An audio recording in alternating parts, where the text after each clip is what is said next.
யாரெல்லாம் credit card use பண்ற நீங்க? எவ்ரிடே வந்து நாங்க ஏதாச்சும் செலவு பண்ணுவோம். உதாரணமா என்ன எடுத்தா, நான் வந்து பெட்ரோல் அடிப்பேன். எவ்ரிடே இல்ல, எவ்ரி வீக்கும் அடிப்பேன்.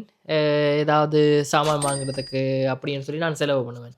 இப்போ வேறு இன்னொரு ஆள் எடுத்தா ட்ராவலிங்குக்கு இல்லாட்டிக்கு அவங்க எதுவும் சாப்பிடுற சாமானுக்கோ ஏதாவது செலவு பண்ணுவாங்க. அப்படி நாங்க செலவு பண்ற காசுல இருந்து எங்களுக்கு அட்லீஸ்ட் ஒரு 0.1% எங்களுக்கு திருப்பி வந்தா கூட அது எங்களுக்கு ப்ராஃபிட் தானே! ஸோ, அப்படி நாங்க செலவு பண்ணைக்க, எதால செலவழிப்போம் நாங்க? பேங்க் கார்டால செலவழிக்க போறோம். அதே நாங்க பேங்க் கார்ட யூஸ் பண்றதுக்கு பதிலா, பேங்க்கால குடுக்குற கிரெடிட் கார்ட யூஸ் பண்ணா, சில கிரெடிட் கார்ட் வந்து எங்களுக்கு கேஷ் பேக்ன்னு சொல்லி தரப்போறாங்க. அதே நேரம் சில கிரெடிட் கார்ட் வந்து பாயிண்ட்ஸும் குடுக்குறவங்க. நான் வந்து கேஷ் பேக் கிரெடிட் கார்ட் தான் வச்சுருக்கிறேன். நீங்க நினைக்கலாம், நான் வொர்க் பண்றேன். ஸோ, நான் கிரெடிட் கார்ட யூஸ் பண்றேன் அப்படின்னு சொல்லி. ஆனா, நான் கிரெடிட் கார்ட் வந்து இங்க ஸ்டூடெண்ட்டா இருக்கைக்கே எடுத்துட்டேன். நான் இங்க வந்து ஒரு 4 மாசத்தாலேயே நான் எடுத்துட்டேன். அது என்னன்னா நான் ஸ்டூடெண்ட்டா தான் இருந்தேன் நான். அப்பயிலேருந்தே நான் கிரெடிட் கார்ட் யூஸ் பண்ண தொடங்கிட்டேன். நான் என்ன கிரெடிட் கார்ட் யூஸ் பண்றேன்னு தெரியணுமெண்டா கமெண்ட்ல சேவிங்ன்னு போடுங்க. நான் உங்களுக்கு பெர்சனலா உங்களுக்கு டிஎம் பண்றேன்.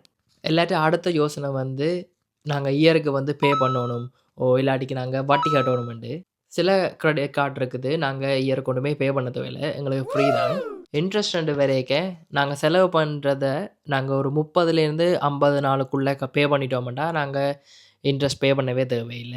உங்களுக்கு யாருக்கும் கிரெடிட் கார்ட் யூஸ் பண்ண விருப்பம் இருந்தா, இந்த பயோல இருக்கிற லிங்க கிளிக் பண்ணி நீங்க அப்ளை பண்ணலாம். அப்படி அப்ளை பண்ணி உங்களுக்கு அப்ரூவ் ஆயிட்டுண்டா, உங்களுக்கு £10 கேஷ்பேக் கிடைக்கும். £1 ஸ்பெண்ட் பண்ண பிறகு.